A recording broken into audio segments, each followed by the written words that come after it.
और सत्ता में अब एक ऐसी खबर जिसके केंद्र में क्राइम है, एक्शन है और भरपूर सस्पेंस है।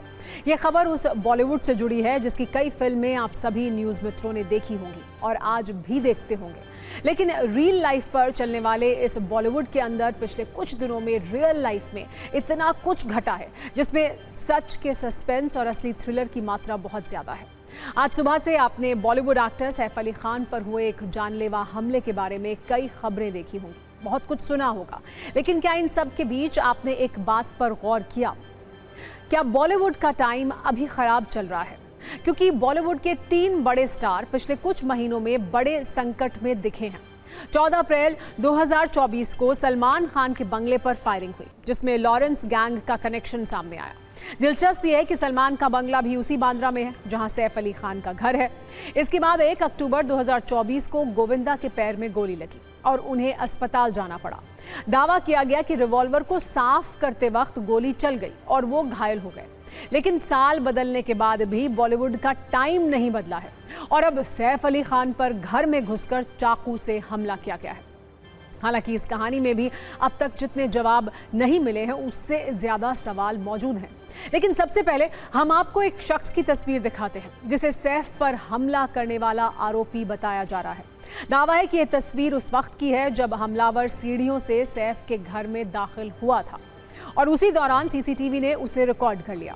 वैसे फिल्मों में कई एक्शन सीक्वेंस होते हैं जो बड़ी सावधानी से कैमरे पर रिकॉर्ड कर लिए जाते हैं। उनमें रीटेक भी होते हैं और बहने वाला खून और लगने वाली चोट हमेशा नकली होती है।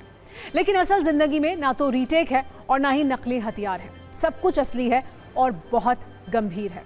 वैसे सबसे पहले हम अपने न्यूज़ मित्रों और सैफ अली खान के फैंस को उनकी सेहत के बारे में बता देते हैं। अच्छी खबर यह है कि सैफ इस वक्त सेफ हैं। हालांकि वो अभी आईसीयू में हैं, लेकिन डॉक्टर्स के मुताबिक खतरे से बाहर हैं। वैसे सैफ अली खान पर घर में चाकू से जो हमला हुआ उसमें वो बुरी तरह घायल हुए हैं। उनके शरीर पर चाकू के 6 वार किए गए। उनकी गर्दन और रीढ़ की हड्डी के पास गंभीर चोट है। पीठ में 2.5 इंच के चाकू का टुकड़ा भी मिला जो हमले के बाद उनकी हड्डी के पास फंस गया था। इसके अलावा सैफ के शरीर पर चाकू के 2 गहरे घाव हैं। इनमें से एक जख्म रीढ़ की हड्डी के पास भी है। फिलहाल अब तक पुलिस को आरोपी की तस्वीर ही मिली है, वो पकड़ से बाहर है। इसके अलावा इस घटना में ऐसे कई सवाल हैं जिनके जवाब अभी तक नहीं मिले हैं। जैसे सैफ अली खान की टीम का कहना है कि घर में चोरी की कोशिश हुई, जबकि पुलिस कह रही है कि मेन गेट से कोई अंदर नहीं दाखिल हुआ। इसीलिए सवाल है कि क्या हमलावर पहले से बिल्डिंग के अंदर मौजूद था। सैफ की टीम के अनुसार सबसे पहले चोर उनके बेटे जहांगीर के कमरे में घुसा। वैसे पुलिस के अनुसार घर में फोर्स्ड एंट्री के कोई निशान नहीं है, इसीलिए प्रश्न है कि क्या हमलावर कोई पहचान वाला था। सैफ अली खान की टीम का दावा है कि संदिग्ध को सबसे पहले घर की मेड लीमा ने पकड़ा। पुलिस के अनुसार संदिग्ध ने घर में इमरजेंसी फायर एग्जिट से एंट्री की। तो सवाल यह है कि हमलावर किसकी मदद से पहुंचा। इसके अलावा एक थ्योरी ये भी है कि मेड को बचाते वक्त सैफ अली खान पर चोर ने चाकू से हमला कर दिया। पुलिस के अनुसार एक हमलावर की पहचान अब तक कर ली गई है, लेकिन सवाल यह है कि क्या इस साजिश में एक से ज्यादा लोग शामिल हैं। पहले हम आपको इस पर सस्पेंस और थ्रिलर वाली एक न्यूज़ रील दिखाते हैं, फिर इस पर शुरू हुआ सियासी कलेश भी दिखाएंगे।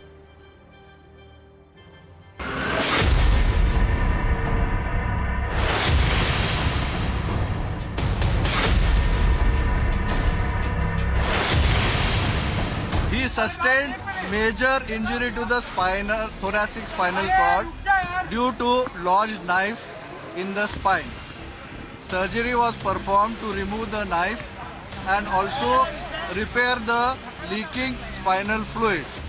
2 other deep wounds on his left hand and one on the neck was repaired by plastic surgery team. He is completely stable now. He is recovering well and out of danger.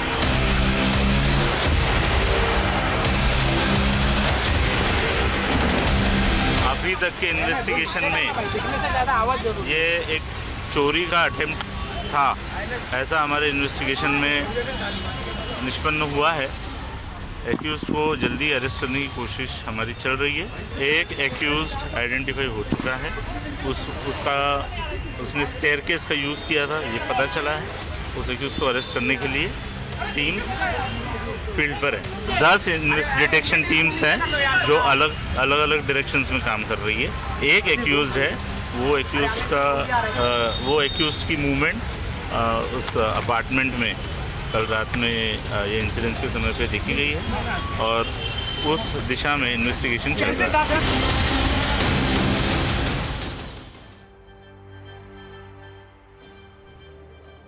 वैसे सैफ अली खान पर हुए इस जानलेवा हमले के बाद कई सवाल सोशल मीडिया से लेकर उनके फैंस के मन में ट्रेंड कर रहे हैं।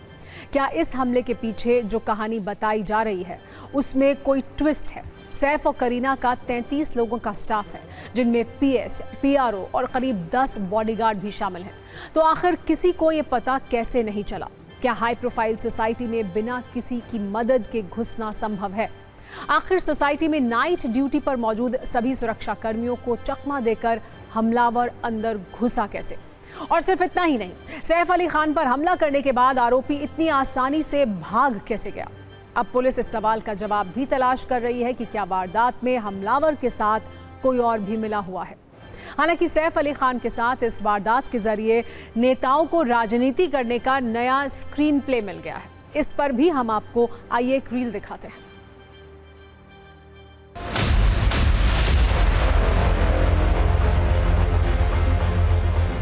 इसके बारे में पुलिस ने आपको सारी जानकारी दी हुई है। ये किस प्रकार का हमला है, इसके पीछे क्या है, किस प्रकार की मंशा से ये हुआ है, ये सारी चीजें आपके सामने आ चुकी हैं। इतने ज़्यादा सिक्योर प्लेस में रहने वाले एक्टर के घर के अंदर सोते हुए रात को घर के अंदर घुस के कोई चाकुओं से हमला कर दे, तो ये वहाँ की राज्य सरकार और केंद्र सरकार के ऊपर बहुत बड़े प्रश्न चिन्ह खड़ा करता है। अपने घर में खुद बुला के महिला सांसद को पिटवाते हो, अपने सामने अभद्र व्यवहार कराते हो, उसका तुम जवाब नहीं देते। किस मुंह से जवाब मांग रहे हैं अरविंद केजरीवाल? इस राज्य में लॉ एंड ऑर्डर की सिचुएशन क्या है? बीड़ से लेकर मुंबई तक, नागपुर से लेकर मुंबई तक, ये दिखाता है सैफ अली खान का हमला। कहाँ है लॉ एंड ऑर्डर? कहाँ है हमारी गृह मंत्री? उस बारे में बोलिए। अगर हम बोलेंगे तो हमके ऊपर बोलेंगे, उनको कुछ काम नहीं है। तो आपके पास काम है, अगर आप बिजी है बतौर गृह मंत्री, तो ये मुंबई और महाराष्ट्र में क्या हो रहा है? पुलिस इस पूरे मामले को खंगालेगी। आरोपी की क्या मंशा थी? क्या वो चोरी के बहाने से आया था या इसके पीछे और कुछ कारण थे? किसी को भी बख्शा नहीं जाएगा। मुंबई जैसे हमारी आर्थिक राजधानी में बाबा सिद्दीकी जी का मर्डर हो जाता है।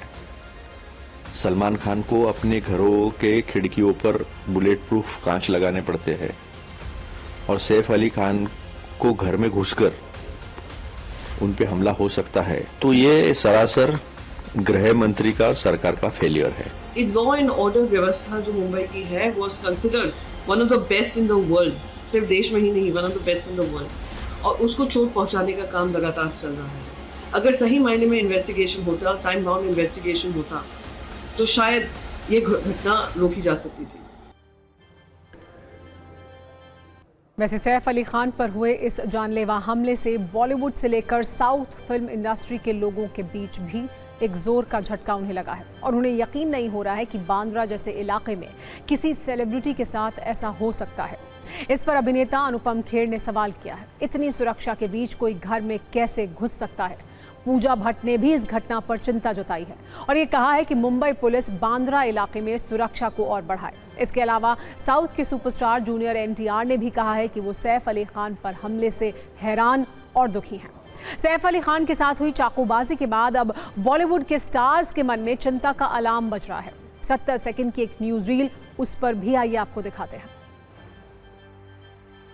और मैं सैफ के परिवार को अपने एक दोस्त के नाते, एक सांसद के नाते मैं उनको अश्योर करना चाहता हूँ, करीना, बच्चों को, उनके सबको, उनके पूरी फैमिली को, कि आप लोग रिलैक्स हैं। पुलिस, सरकार आप लोगों के साथ है। Will see to it that जो भी कल्प्रिट है उसको कड़ी से कड़ी सजा मिले। ये सिर्फ सैफ तक ये इंसिडेंट सीमित नहीं है। ये काफ़ी जगह ये ऐसे हादसे हो रहे हैं, तो ये अपनी सिक्योरिटी को थोड़ा टाइटन करने की जरूरत है। मैंने अभी पढ़ा कि अभी वो फाइनली ठीक हो गए हैं, but it is very unfortunate. हम कॉन्फिडेंट नहीं फील करेंगे बाहर ओपनली या कुछ भी, एक इनसिक्योरिटी हो जाती है कि कोई भी एनीबडी कैन अटैक अस, वो एक तो वो बहुत ज़्यादा अनफॉर्चुनेट है जो वो हुआ। जिस तरीके से 6 चाकू के वार किए गए, ये भी हो सकता है कि उसका इरादा जो है वो हत्या का हो। ये समस्या जो है ये सिर्फ फिल्म वालों की ही नहीं है, बल्कि ये समस्या हर देशवासी की है। उसे सुरक्षा चाहिए।